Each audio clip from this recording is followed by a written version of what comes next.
All right, Chelsea fans, welcome back to another episode of the London is Blue podcast. That's right, your host is always Brandon, joined by Nick and Dan. Gentlemen, we're going to be doing the Crystal Palace match review today, but we've got a special guest, one of the long-time running guests that we've had on this show. Absolutely excited to have you back. Liam Twomey of The Athletic, crushing it on your podcast over there and all the articles you're writing. We're excited to have you on, Liam. How you been? I'm good, guys. I'm good. I'm excited to be back. There's so much to talk about, it feels like, after every single Chelsea game now. People may be drawing too many conclusions, if anything, but it's always an interesting conversation. Now, Liam, are you saying people are jumping to conclusions at the end of every Chelsea match? That's a new phenomenon in 2020. Sounds incredible, isn't it? It's a mat, but on the mat you jump to different conclusions. Office Space fans, what's up? Yeah. I'm glad that I teed you up for that and you actually landed it. Good job. Oh, come on. Hey, we are clicking on this one. If only listeners, you knew what hurdles we have jumped to get to this point right now to be talking with you. But look, like I said, if you haven't checked Liam out on The Athletic, do it. They have amazing deals all the time to join right now. And yeah, like well worth the monthly investment in him, Simon, and all the other guys that are working on the Chelsea and the Premier League beat, especially with transfers going on. Actually, by the time you listen to this, the transfer window will be shut. So anyways, real quick to start this one off, Liam, this is a new one you haven't been around for. We do a 3-word match review. So we're going to get by you some time here, starting out with some of Dan's hand-picked responses from Twitter. Yeah, these are only the best of the best. You know, when we look at some of the ones that we've gotten, our friend Adi with the "with creates goals." I thought that was a really astute observation.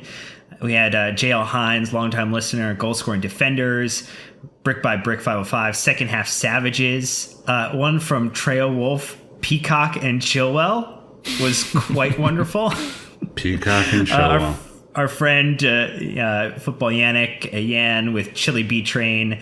There was Chill Wencaster with Chilwell pomade endorsement, which was the post-match interview that he did. Gary like Hayes helmet. with Benjamin Chilwell. Just really, again, they were really Chilwell centric, and I just suppose that's fine. But all in all, really, really good 3-word match reviews. A+ to everybody. Clearly A+ to the ones you picked. Everyone else, you're going to have to step it up to make Dan's list next time, because these are clearly him verifying quality. Nick, what about you? What was yours? Well, Liam was letting us know about the weather before we jumped on and how it's cooled off significantly. Liam, I'm wondering if a chilly front has come through. Chilly Stamford Bridge, just rolling. There's a chilly front coming off the Atlantic into Stamford Bridge. That doesn't make the handpick list. Sure it does. It's on my list. Sorry, was there a 3-word match review in there? I am Chilly confused. Stamford Bridge. Chilly Stamford Bridge. Wow. It's written on the script. You're even looking at it. Give me a break. I need you to verbalize it. Yes, Liam, you had said pre-call that you guys have lost all sense of fall and went from summer to now winter. Is it really winter there already? It really is. It really is. We don't really get snow here too much. It's just wet, and I'm staring right now at a saturated window onto a street, and that's basically what my life will be for the next 6 months. We literally just heard all hopes and dreams of Liam just release as he looked out that window and explained what he saw. That poor man. That poor man. Dan, what about you for your 3-word match review? Well, mine, pulling from the wonderful Waffle House hash browns experience, refers to our defense, because we smothered and covered Crystal Palace yesterday.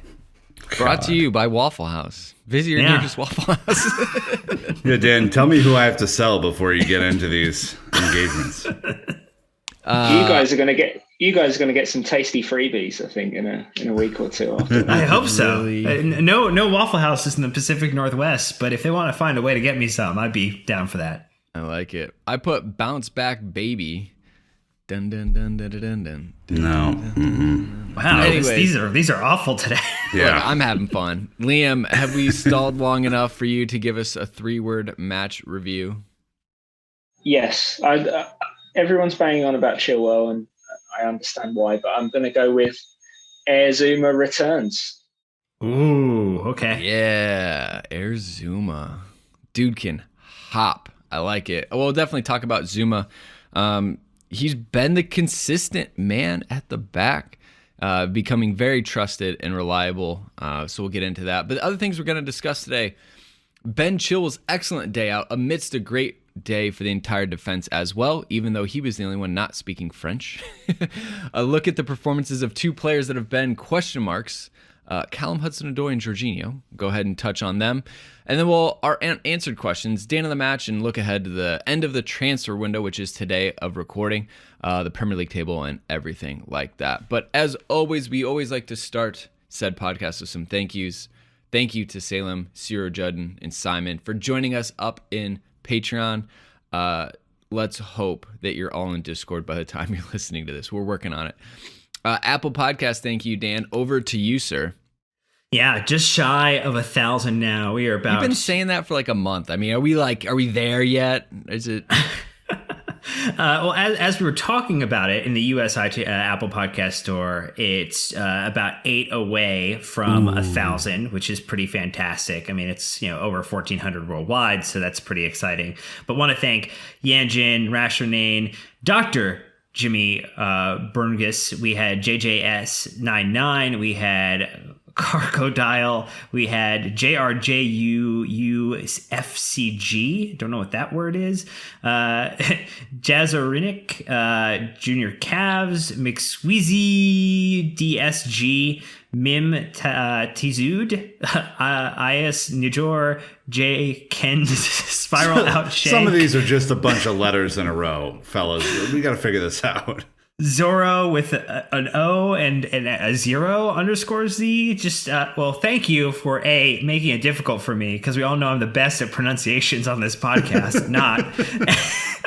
And then also leaving these amazing reviews. It helps with the rankings. It helps connect us with other listeners and other Chelsea supporters. And you all have done great work in acknowledging the show. So thank you. Nick? Share us, goddammit. Share us out. The more we get shared, the more we get to bring awesome people like Liam on the show. The fee he charges is just outrageous, and so we need your help. Okay, we need your help. Play a little Lindsey Graham. Come For visit only him in 25 London. cents a day, you too can support Liam Twomey on the London Blue. Don't get out of bed for less than a free pack of waffles. That's right, Waffle House. If you're listening, We might have a need hookup. But yeah, should. Anywhere, Twitter, Instagram, Facebook, make a TikTok about us. We're all good. Well, okay. All right. Challenge. We'll look into that. The All right. gauntlet's Look, been thrown. let's get into it. All right. Match review time. It was Crystal Palace in the Premier League this past Saturday, October 3rd, 2020. It was at Stamford Bridge, and the scoreline, in case you missed it, Chelsea 4, Crystal Palace 0-0. It's a clean sheet. I went on the record laughing at Dan for predicting a clean sheet, saying no chance. And here we are. Not only a clean sheet, but an absolute pummeling of a decently informed Crystal Palace. So let the inconsistencies fly. Let's listen back to the goals from the official Chelsea FC app. The Fifth Stand app, go check in there. They've got their new play predictor game. All the earliest content is released on the app and then to the socials from there. So don't miss it. Download the app now. Here we go. All right. So as you might remember, I did nail the score prediction, so we can move on from that. Look, guys, no one did, but yet again, at least Dan, we can claim partial credit for predicting a win, while Salty Nick predicted a draw. Look, as I said on Twitter, I sacrifice my prediction every week just in the hopes that Chelsea does something different than what I predict. Wow. I am not the hero we deserve. I'm the hero we need right now. Okay? Okay. That's that. Is that the actual consonant you want in front of the ERO? Is it maybe a zero, a Z, All not right, an look, H? Go away. Everyone, Hey. shut Dan's feet off. Liam, now that we've seen it hindsight, as you were writing and looking in ahead at this match in your preview stuff, did you see a 4-0 coming out of this team based on the inconsistency we've seen in the last 7 days? Well, I mean, I could just say that I did now, can't I? And no one can prove me wrong. But no, I didn't. No, I thought this was exactly the kind of scoreline that Chelsea absolutely needed. But I didn't see them looking as solid defensively and controlling Palace as completely as they did, and I didn't see them scoring 4 goals, which I think even in the game didn't look particularly likely until the 2 penalties. Yeah, if anyone can go ahead and send me a real screenshot of them predicting Jorginho with the brace today, we'll send you something. You got my word, but I need it to be real. Dan, run us through the lineup. They got us to this just massive victory in this must-win match that we talked about in our preview. Well, Edouard Mendy gets Kepa Arrizabalaga a gift and lets him take the day off on his birthday. We had Thiago Silva, Kurt Zuma, Ben Chilwell, and Azpilicueta as our back line. We had Jorginho, Kanté as our midfield with ahead of them, Timo Werner, Callum Hudson-Odoi, and Kai Havertz, and then Tammy Abraham starting up top. As mentioned, Kepa was on the bench with Fikayo Tomori, Reece James, Mason Mount, and Olivier Giroud. Christian Pulisic and Mateo Kovacic come in the latter half of the game and get some cameo minutes in this match, Brandon. All right, so 4-2-3-1, much discussed, versus Palace's 4-4-2. Roy Hodgson bringing the sexy back to the old 4-4-2. Match stats: Chelsea was 71% possession, 17 shots, 6 on target. To Palace's, they only had 4 shots, none on target. We had 14 tackles there, 10. We had 14 clearances there, 15. I think that's interesting that we had 70% possession and had the same amount of clearances. We had 8 corner kicks, which was a good thing today. We could talk happily about corners.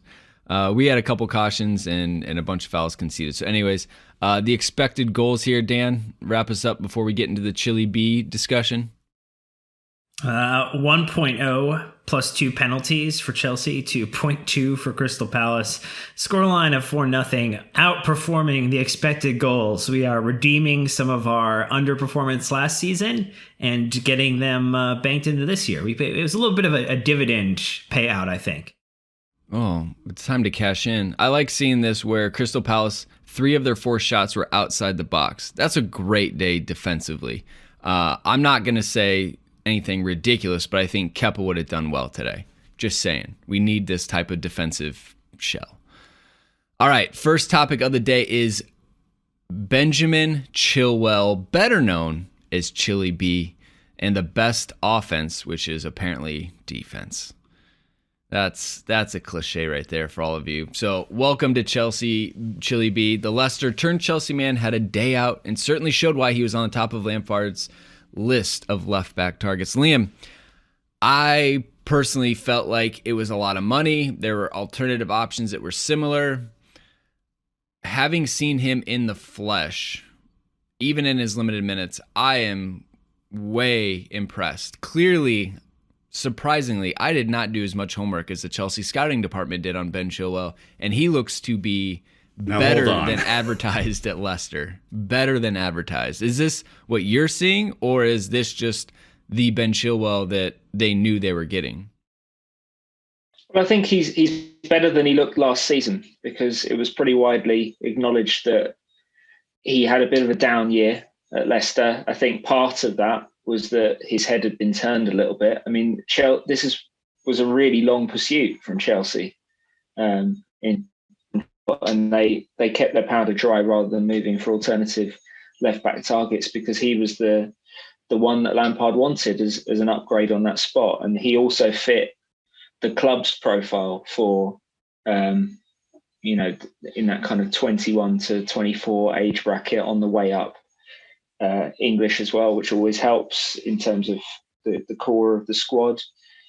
and they felt that he could be a kind of complete solution to what has become a bit of a problem position, in that he could offer what he ended up offering in that game in attack, while also being able to defend properly in a back four, which both Emerson and Alonso have had their problems with. So I think they were judging him more than on just last season. They were also judging him on what he could become. But he looks very, very good. He looks up to speed physically now, and he looks like he's settled in very, very quickly. Although he probably needs to brush up on his French, as you suggested. Yeah, interesting. Obviously, putting Aspie back in, giving Reece James a break, Nick. But we know Aspie from his time in Marseille speaks French. Zuma is French. Thiago Silva spent 8 seasons in Paris, definitely speaks French. Edouard Mendy speaks French. So my understanding is those 4 sat back, defended, and Chilwell just didn't know what they were doing. So he just kept bombing down the wing, playing attack. It was great. Yeah, left winger, striker, whatever it is. I mean, we called this out in our exquisite match preview that all of us definitely got right about this match. But he does love to get forward. It is one of the areas that I think against a better team, we're gonna have to monitor how much he attacks, because I think there were times where there were some gaps open, although I think the rest of the defense covered pretty well today. But I mean, he's a real threat moving up, Liam. I guess when I watched him last year, and maybe he didn't have the best end of the year compared to the start of the year, he got exposed a little bit because he was so far forward, but he seemed to recover well yesterday, and I think only had 1 or 2 kind of slight errors that kind of led to breaks. But other than that, it was pretty comprehensive from him.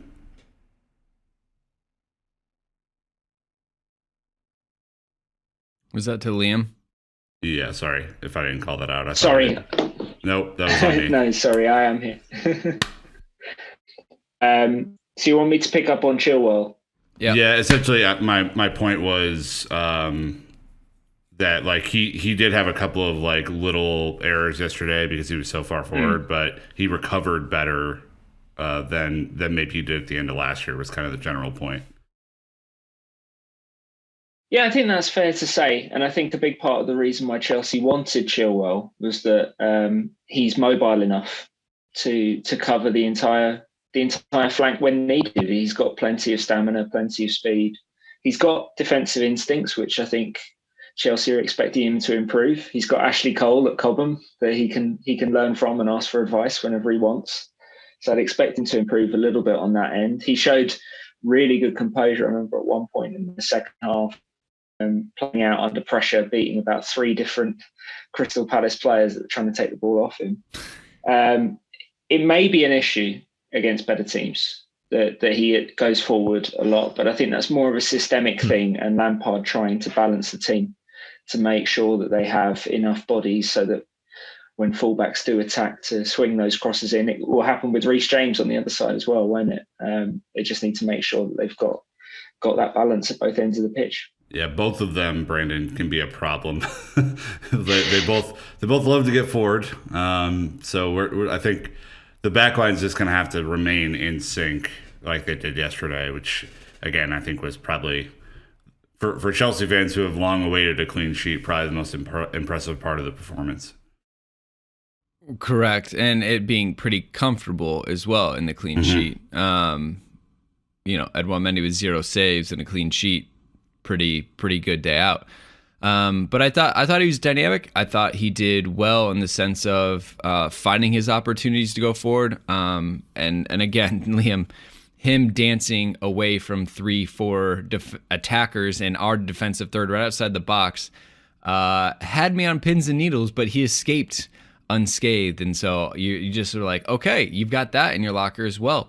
Noted. That's great. And that's just something you wouldn't see Alonso do.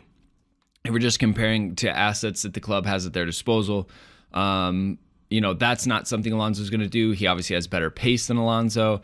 And now, Dan, we found out that Chili B can smoke a shot with that left foot as well. I think Liam's tweet here saying Chilwell moving in on Alonso's corner with goals like that means that we might have another sweet left-footed attacking option. It's never a bad thing to have defenders that can score. We have seen some of our favorite sides of having Ivanovic, having Terry, having Cahill, having defenders that can put the ball in the back of the net, whether it's on a set piece or just being a fox in the box and being able to spring on it, which is exactly what Chilwell did. Chilwell just ran at pace and found himself in a position to catch a little bit of a rebound from Tammy's header kind of bouncing off and knocked it in with tons of power. I think that thing was probably close to burning a hole through the back of the net. And that's exactly what you want to see in this scenario. I do think, to some of the points we kind of touched on, that against sides who will want to have more possession, because Crystal Palace was playing more of a hot potato game and they just thought the ball was always hot, so they didn't want it at all, that we will potentially be challenged a touch more. But in this type of game, it really gave Chilwell the freedom to develop that confidence, get that swagger going, and really, I think, serves him great for what's going to come kind of post-international break. Yeah, I mean, there are two things about this that I loved. The first is that when a lot of our players get really cute around the box and try and place it upper 90 or do something spectacular, sometimes just hitting it as hard as you can is a good option, because he basically gave Gaeta no chance to make a reaction save. The second is, it's Liam, to me, sometimes it's about the little things. And the little thing on this goal was that Tammy just kept the play alive. There wasn't, Tammy was obviously trying to score, but his little glancing header allowed the play to continue and brought Chilwell in. And I think for a team, again, that tried to walk it into the back of the net last year, these little kind of scrappier goals are welcome signs for me.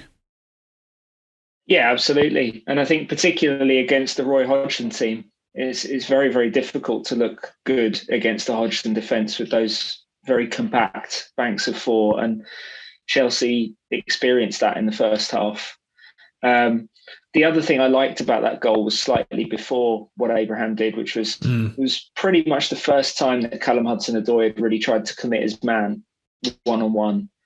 And I think that's what he's in the team for. That's what Lampard wants to see him do every time he gets the ball. And sometimes he's not quite aggressive enough, I don't think. But he lost the ball. He was slightly lucky to get it back, but he immediately played that smart pass to Azpilicueta, and then that sets off the chain of events that eventually gives that break to Chilwell. And sometimes you need that. I think you need wingers like Hudson-Odoi who have that speed, that skill, that one-on-one ability to create that little bit of panic in a defence that is otherwise pretty settled and composed. And that was the first time Palace, I think, looked a little bit unsure of nullifying Chelsea, and it resulted in a goal. Well, it takes a very compact back four that can basically stand on the 18-yard line, right? And it stretches them out a little bit more, right? So you're creating a little bit more space. And so, I don't know, I thought between Chilwell and Callum, they weren't able to just sit basically right in front of Gaeta the entire time. They had to come out and defend a little bit more, which is good. On a stats level, Statman Dave on Twitter saying, Ben Chilwell's game by numbers versus Crystal Palace, 83% pass accuracy, 22 final third passes. It's ridiculous. 5 accurate crosses, 3 chances created, 3 interceptions, 2 fouls, 2 shots, 1 assist, 1 goal, 0 goals conceded, a dream debut. And he also said no Chelsea player has been directly involved in more Premier League goals so far this season than Ben Chilwell with 2. Our best attacker? Question mark. Well, maybe. Okay. Well, before we get into that, Liam, I think just lastly, I just want to make sure we touch on the recruiting process of Ben Chilwell and kind of Lampard's pursuit of him. And I think this kind of goes to the bigger strategy. It seems like Chelsea have picked top targets, whoever they feel between the scouting department, the first team, and then obviously with Marina. And they're saying, let's just go get that person and not really looking at option B, C, or D. In terms of Ben Chilwell, I know from what we heard, Leicester were asking for 75. Marina got him down to 55, 60, or something much more manageable for them. Anything kind of that stood out to you guys at the Athletic in the pursuit of Ben Chilwell and kind of how he fits long term for Chelsea? Yeah, I think it was an example of everything that is good about Chelsea's recruitment system aligning. So you mentioned the whole, top choice or nothing philosophy, that's kind of underpinned their best work in this window particularly, and that was very much the case with Chilwell. Alex Telles was out there, Nicolas Tagliafico was out there. There were other options that Chelsea could have looked at, but they wanted Chilwell. They thought, he was younger than those guys. He could be a long-term solution in that position. And they were always confident that they would be able to get him for substantially less than the price that Leicester were demanding. And they were a little bit lucky in terms of circumstances. Leicester were one of the clubs, I think, that really felt the economic consequences of the pandemic shutdown, and that changed their outlook for the transfer window. And eventually, I think it led to a recognition from them that they couldn't get £80 million Harry Maguire money for Ben Chilwell in the end. And our information was that the final fee was around 50, which I think is pretty reasonable. I mean, none of us know exactly how the transfer market will rebound long term from everything football is going through right now, but I think given that they want Chilwell to be a big part of this team for 6, 7, 8 years, I think when you're breaking down that kind of cost over that period of time, it's certainly a decent investment. Look, all early signs point to yes, absolutely. Another new defender that we brought in this summer, Dan, was Thiago Silva, right, on a free. Kind of talked about how he's really upset with how PSG handled that departure. Essentially told him they didn't need him up until the Champions League final. Made to the Champions League final, said, oh yeah, by the way, we'll give you another year. And he's like, I've already signed for Chelsea. Too little, too late. He had a great day out too, didn't he, Dan? At least statistically. I don't want to get into a Nick's eye test too early on this one. Well, he had a very good day statistically. I think the asterisks we could put on most of the defensive performances in this match is that when a team doesn't want to try and actually take shots or play shots on target or have the ball, I know that you went after me on some random troll on Twitter was going after me for saying that Palace was playing this as if it was a preseason game. Some weird guy at BB Busby. I don't know why you keep talking about preseason. Preseason's over, Dan.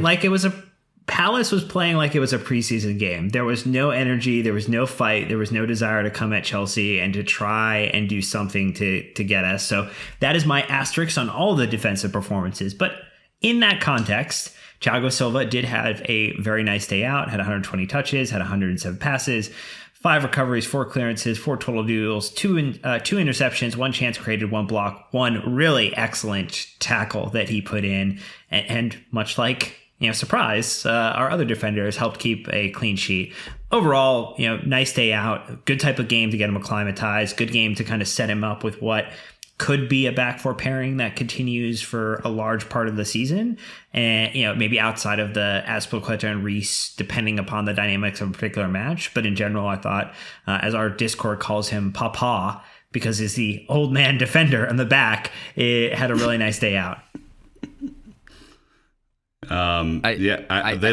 He looked in control, is what, Liam, I would say. Like, I think Dan just rattled off 1,900 stats there, but he, as opposed to West Brom, he looked a lot more comfortable on the right. He looked in control. To Dan's point, maybe, Liam, Crystal Palace were terrible on the day, so factor that into whatever math that you have in your brain. But yeah, I thought he looked in control. Yeah, I think Palace had the personnel to make this a very awkward afternoon for Chelsea, but they just didn't execute their game plan at all.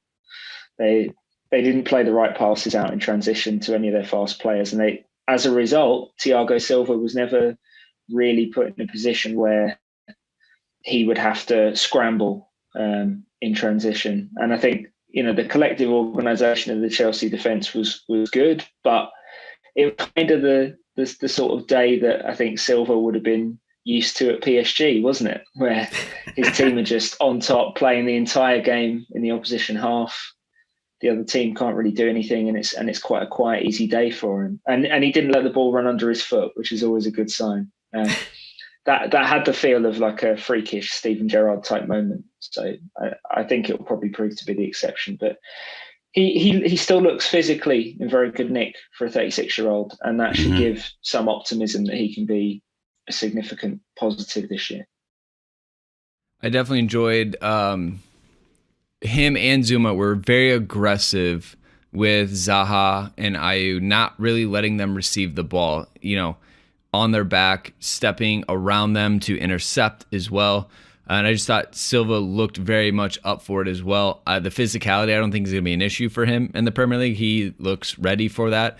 And he looked very sharp, I think mentally, and like his ability to read the play and then cut down the space between him and the attacker, which I thought was the best part about it. So, Nick, rolling over to you with your eye test today. You picked Kurt Zuma. Why is that? Nick's eye test, insert stinger here. Look, I thought Kurt was great. If not for Chile B, I think definitely man of the match. And not just, obviously the goal was helpful for a lot of reasons, but I thought he was just all over the place, man possessed. And we called out before the game in our preview that this, Chelsea having 70% possession was not going to be a surprise in this match. Palace had previously had like 25% against United, so it's entirely possible that we would dominate there, which would leave potentially gaps in the back for their speedy counterattack. And I thought that he dealt with a lot of that incredibly well. I thought that he was good in the air. I thought that he just looked like he knew Thiago Silva was in the game and wanted to prove that was not going to be the only reason for a clean sheet, that he was going to have a large part to play there, Liam. So outside of the goal, I thought that he was really, really good defensively. The goal obviously helps his case. And if he's able to add, with maybe some better service on set pieces, able to add a couple more goals to his game this year, that would probably be a significant plus positive, as Dan will say, to this team, because he has all the leaping ability in the world to make some of these set pieces count. Yeah, he's a phenomenal leaper. It's something that I think Chelsea really valued in him right from the moment they signed him, and it was one of the things that people were worried whether it would come back 100% after that ACL injury, but he certainly lost none of his vertical, shall we say. The goal he scored looked a little bit like a glitch, because it felt like he was on the way down again from that leap, and yet he still managed to generate the elevation and the power to get the ball up and over Guaita into that top corner. It was an excellent header. I think it's been too long since Chelsea had a real consistent threat to score from centre back set pieces. So he should renew that proud lineage, I think. And just defensively, I really like watching aggressive Zuma. I think he causes a lot of problems for strikers, because he's got the speed to keep up with the guys who want to run in behind, but he goes shoulder to shoulder with anyone and wins. There was a moment, I think 2 or 3 minutes from the end of the game, Chelsea had obviously won. The game was obviously over. Zaha was chasing the ball into the corner, and Zuma just flattened him completely fairly, but just flattened him. And Zaha's face as he got up was just utterly depressed. And it just seemed to me like that's the kind of performance you want to see from Zuma week after week. And maybe having Thiago Silva as his regular partner will help him get there. I always enjoy the memes after a match where Zuma has a great performance, where it's the taking the items out of his pockets after a match, and it's like the keys, it's the wallet, and then it's the random photo of the attacker on the other team that he has also pocketed for 90 minutes. And in this match, it was definitely Zaha. All right, guys, here it is. Callum Hudson-Odoi. It's been a hot button issue, one might say, Liam, in your industry. It's been like this for over a season, though. It seemed like him and Frank didn't really hit it off last season right away. This season comes back to, where's he going to go? Is he going to react? Lampard's kind of called him out for his alleged approach to training, is what we're kind of deciphering out of Lampard's comments. But But Chelsea Youth with the tweet says, might have lacked fireworks, but this has been a mature performance from Hudson-Odoi. Ball retention very good in general, works hard in and out of possession, the sort of progress you want to see a young winger make to round out his game. So kind of with this whole season, didn't play, got some minutes now starting. I guess kind of what's your angle, or how have you been viewing this from your perspective, Liam? Yeah, Hudson-Odoi's always been a weird one because it feels like every game becomes a referendum on his entire Chelsea future, which it shouldn't be for a guy of his age. But I think I agree with what Chelsea Youth said in the main. I think it was a good performance. There was less of the sort of X factor stuff from him. I said before, I thought he could have been more aggressive at times, but in terms of the less showy stuff, which he hasn't always been able to do consistently, the tracking back, the pressing, and the safe possessional passes in addition to taking risks. I think he got all of those things right. So it's clear Chelsea really value him. They want to build around him long term. Lampard values him. They've brought a lot of other attackers in, and I can see why that would worry Hudson-Odoi and the people around him, who are obviously very concerned with his continued progression.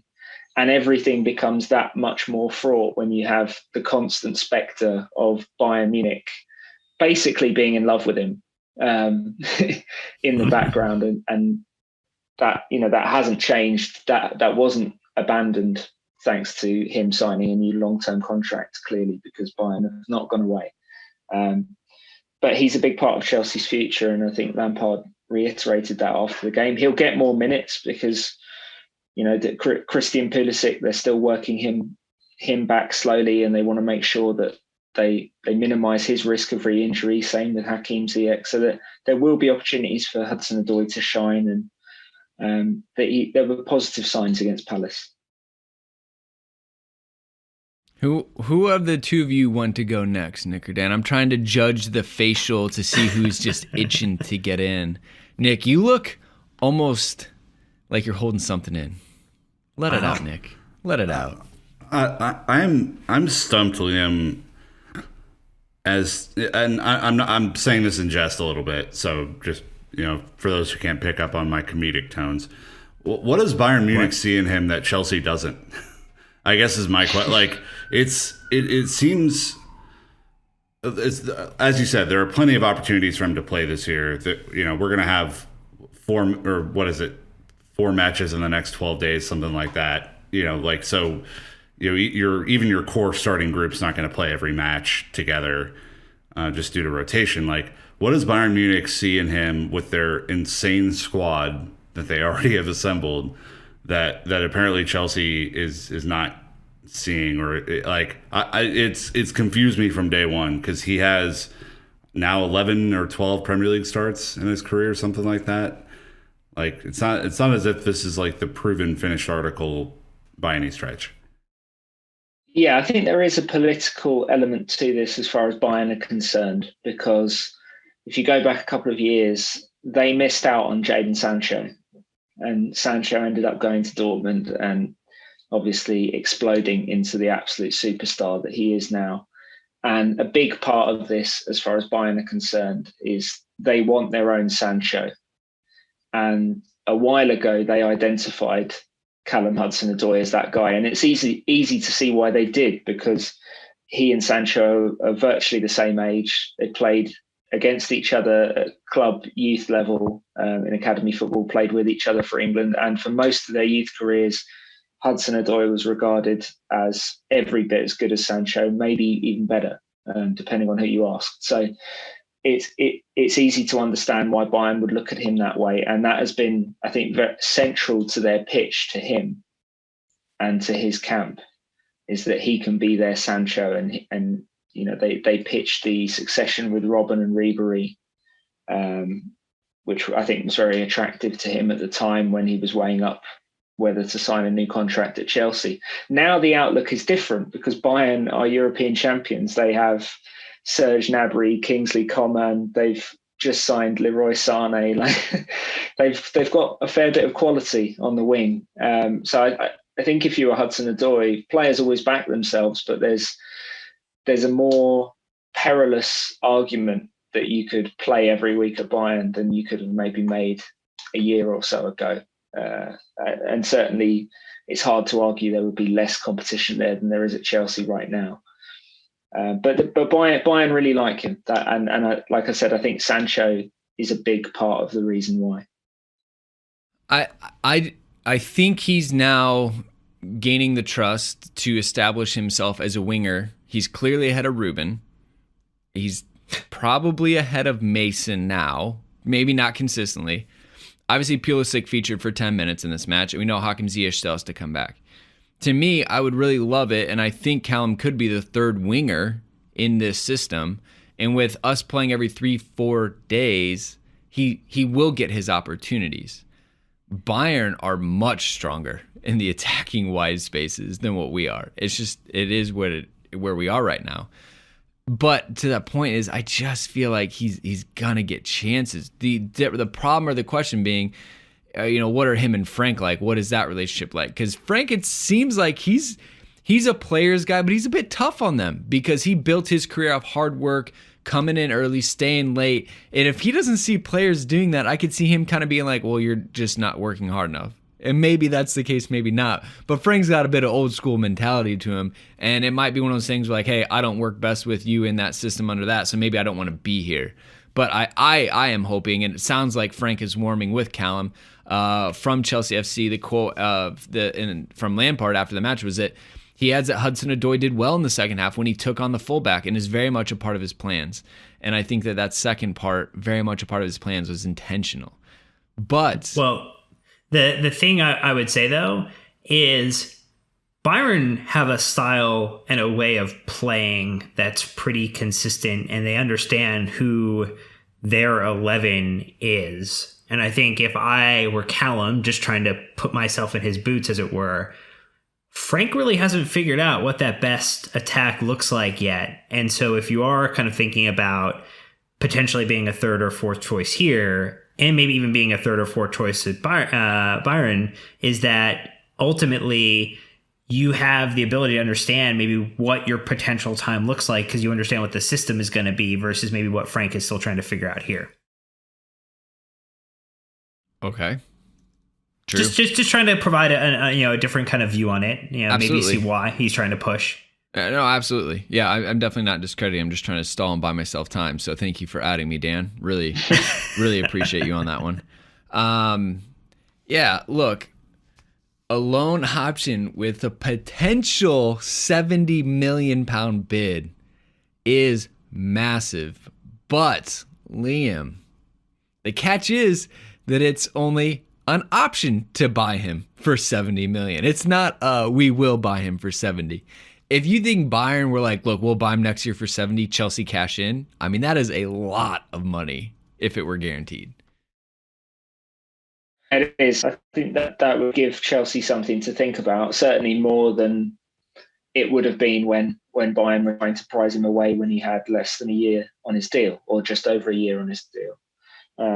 Chelsea hold the cards now, but all the indications are that they want to keep him. They want to make him part of their plans, and particularly at this stage of the window, there's not really a lot of benefit to Chelsea in loaning him to another elite European club where he's not guaranteed to play, by the way, as we've already said. So it's not guaranteed to serve a great development purpose for Chelsea if he's only there for a year. As we said, they're not guaranteed to cash in next summer anyway, and they'd be short a winger because as much as you look at the attacking options that Lampard has, I think Timo Werner has looked a little bit like a square peg in a round hole on the left wing so far. He hasn't quite worked out how to play that role yet, and they've only really got Pulisic and Ziyech as proper legitimate wing options other than Hudson-Odoi. So it doesn't make a lot of sense for Chelsea to let him go. I expect him to be at the club beyond the deadline. But this news, I think, this constant mumbling is quite exhausting for everyone at Chelsea when it comes to Hudson-Odoi. Yeah, is the end game, Liam, on Callum is the end game that we get some sort of like firm decision, or is this just going to be the state of affairs forever now? Like Bayern just being annoying as hell every transfer window. I mean, it can't be good for the dressing room. It can't be good for Lampard. Do you get a sense that there's like an end game? Well, I think the resolution will come when we've got a little bit more evidence as to whether Hudson-Odoi will actually break into this team or not. I think going on something Dan said, I think there's an element of opportunity to what's happening at Chelsea right now because the hierarchy is so fluid. There are so many new players.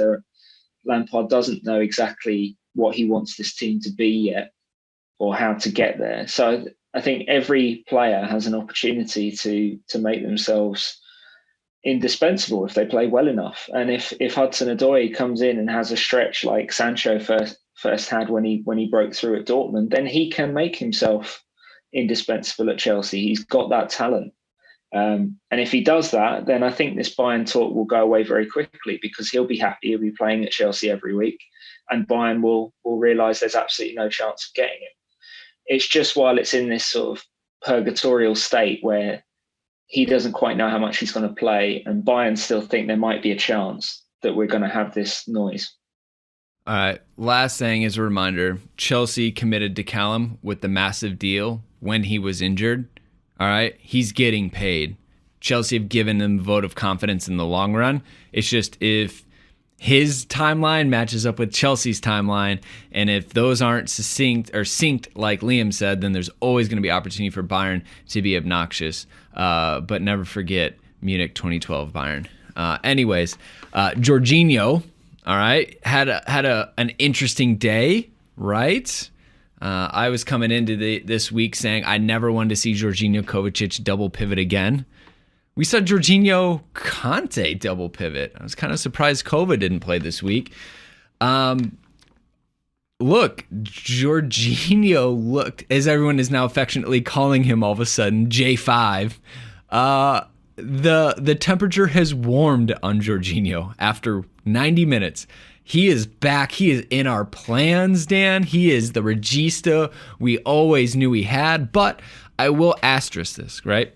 I think we saw a very different Jorginho yesterday who was not interested in these small tiki-taka passes, but was adventurous, looking forward, even lofting passes in the air above defenders.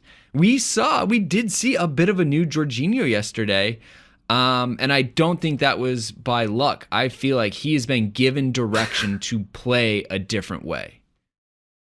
You kind of hyped it up like a car commercial does, where it's like, oh my god, these massive savings, and then it's got like the 30-second like blip at the end that's like 10 minutes of disclaimer for like that needs to be context. Look, Jorginho and the majority of this Chelsea team had an easy time because Crystal Palace were terrible. Like, yes, it's easy to have, as the stats are, 92% pass accuracy, 34 forward passes, 6 ball recoveries, 3 interceptions, 3 shots, and 2 goals, which were penalties in this match, when Crystal Palace are saying, hey, take the ball from us, we don't want to have it. Look, I think this type of game was suited to what Jorginho can do, which is can move the ball around. He was good at kind of trying to get it between the left and the right. What we didn't do well in the first half, though, was we didn't move the ball quick enough, and so we weren't creating any opportunity in that first 45, which I'm sure you're aware, Brandon. Jorginho played the whole game, so he was also on the pitch for that first 45 where we couldn't make the ball move fast enough to actually get it in a position where we could really just uncork a shot.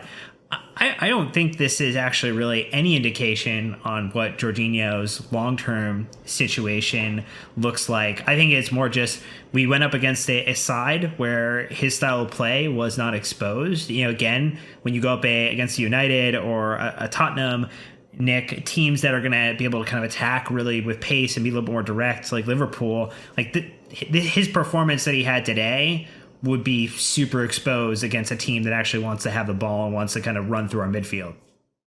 Yeah, I mean, Liam, to me, I think the solution on Jorginho is if he's allowed to sit back, have time on the ball, and distribute the ball effectively to players that are not being pressed or harried, then he looks much better than if he's pressed with one or two guys. I mean, I think you see the moment that the other team sticks a kind of forward attacker on him to put the pressure on, the ball just goes backwards or side to side more often than it goes forward in the way that it did today. So, Palace gave him the luxury of not pressing him, and then he was able to quite effectively pass the ball forward and even, as Dan said, even in the air forward. But I think it was more of a byproduct of the way that they played him rather than like he's developed a new skill set. All right. I think we don't really have. Go for it, Liam. Brandon just interrupted you like a clown.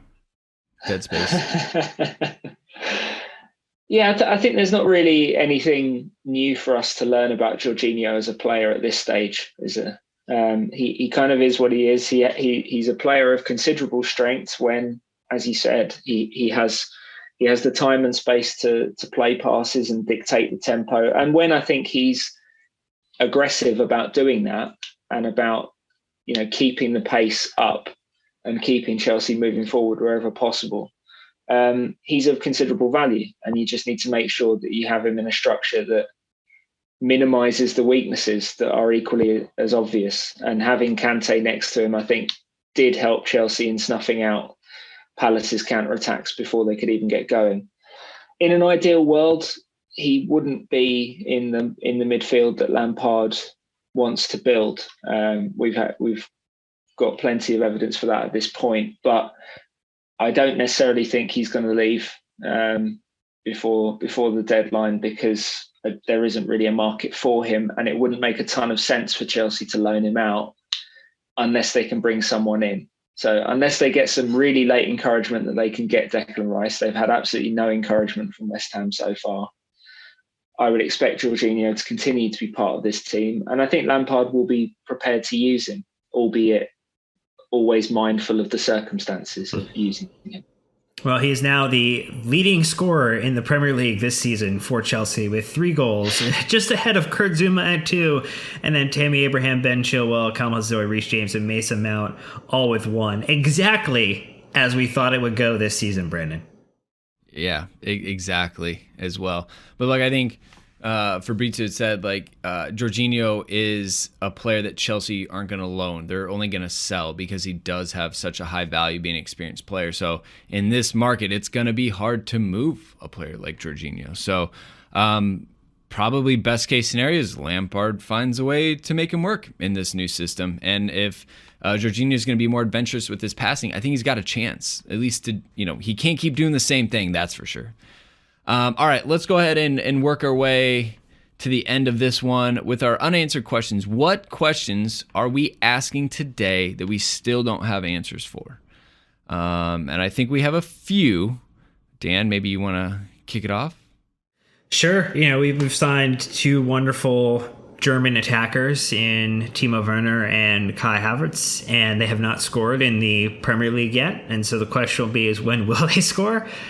This was kind of a run of fixtures against Palace and West Brom where you would have expected us to kind of start scoring or to start seeing them open their accounts. And you come back after this, we've got Southampton as our first match back. They've been pretty good defensively, so they're not going to give up anything easily. You've got United after that in the league. So it's an interesting run. Hopefully you find that form sooner rather than later. Kind of wish the penalties after the first one might have been distributed either to Timo or to even Tammy, just to give them a little bit of an opportunity. But you also can't fault Jorginho in that regard for he's top of the list. But yes, when will our German gentlemen start scoring? Yep, I think that's pretty fair, because my unanswered question is, how do we get the best out of Timo Werner? I apparently have now seen that the 4-2-3-1 can work, so I'm at least open to this formation if we play with the kind of fluidity that we had and the balance that we had in the midfield. But I still feel like we're sacrificing Timo Werner. If you talk about Ben Chilwell's crosses, the problem is Timo has to be wide to let Ben get the overlap. now he's not in the box to be on the end of said cross from Chile B. And that's where we want him. And so I'm still just concerned of how do we maximize this top quality signing. And maybe it's when Pulisic comes back and then Tammy's the one who gets sacrificed in that sense. I don't know. But right now, I don't like him on the left of a 4-2-3-1. Nick, what about you? What is your question that's still unanswered? Yeah, my unanswered questions will largely be directed towards Liam because I'm looking at a lot of players still in the squad that need to be resolved prior to Monday's deadline. Ruben Loftus-Cheek, Rudiger, any Drinkwater, Moses. Yeah, like a lot of these loanees. So Liam, maybe this is just a chance to give a quick status on the remaining outgoings. Oof, well, at the risk of immediately dating this podcast, because things can still happen. I think most of the names you mentioned will probably go on loan. Certainly, when you're talking about the likes of Victor Moses and Danny Drinkwater, I think homes of some kind will be found for them at least until January. Ruben Loftus-Cheek, Frank Lampard has made it pretty clear that he thinks there's value in Loftus going out and getting some regular game time. Loftus-Cheek himself, I'm told, wants to play, but he also is, he kind of wants to fight for his place at Chelsea. So we'll see how that one plays out. I wouldn't be surprised at all if he ends up going on loan elsewhere in the Premier League. There's certainly plenty of interest in him. And who are the other names you mentioned? There's a big bracket of players that fit into this. It's probably too many to list, honestly. Rudiger and Loftus-Cheek are probably the two that I would look at as maybe the most immediate. But yeah, certainly there's a stable of options. Rudiger is a very difficult one because for so long this summer it looked as if Fikayo was going to be the one to leave on loan, and Lampard has essentially put his foot down and said, "No, I want Tomori in the squad. He'll get his opportunities here." And Lampard has basically made the decision that Rudiger should be the one to go that features less prominently in his plans. But Rudiger is a little bit harder to shift, and it certainly doesn't make a ton of sense for Chelsea to loan him to Tottenham. That looks like a transfer that would be, or a loan deal that would be slightly awkward for all involved, given what happened with Rudiger at Tottenham Stadium last season. So I honestly don't know what's happening with that one. But most of the names you mentioned will go on loan somewhere. Monday's going to be a busy day for us, I guarantee that. No doubt at all. Have you even had time to think about maybe an unanswered question you have for Frank or any of the players or just the club as a whole at this point after these few matches in the Premier League so far?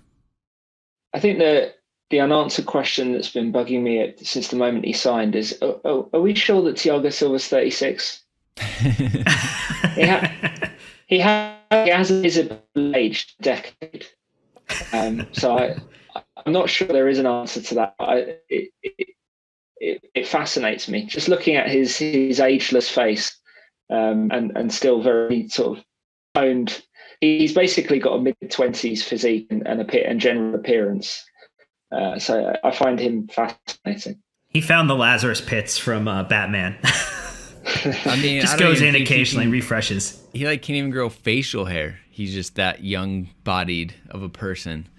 Well, I hope he avoids injury like a young person. Nothing muscular, and he goes on a nice run for us. But that'd be a nice little surprise, especially for a stopgap, quote unquote. All right, Dan. Well, let's go ahead and wrap this one up with your Dan of the match before I take us out on the table as it stands. Yeah, just shy of 90% to Benjamin Chilwell as the Dan of the match. No surprise there. Jorginho pops in there with a little bit of 6%, even though it should have been 5, because JJ, Jorginho 5, J5. Kurt Zuma with a little bit there, and Conte some as well. But no surprise, Benjamin takes it to the house. Yeah, we saw that coming. I'm pretty sure we told Bruce, you might as well just make the graphic now. Yep. Chilwell's going to be a landslide, as he should have, though. I feel like that's fair. All right, well, as it stands, we are recording during the United Spurs match. So the table, as it stands, has Everton, high-flying Everton in first place.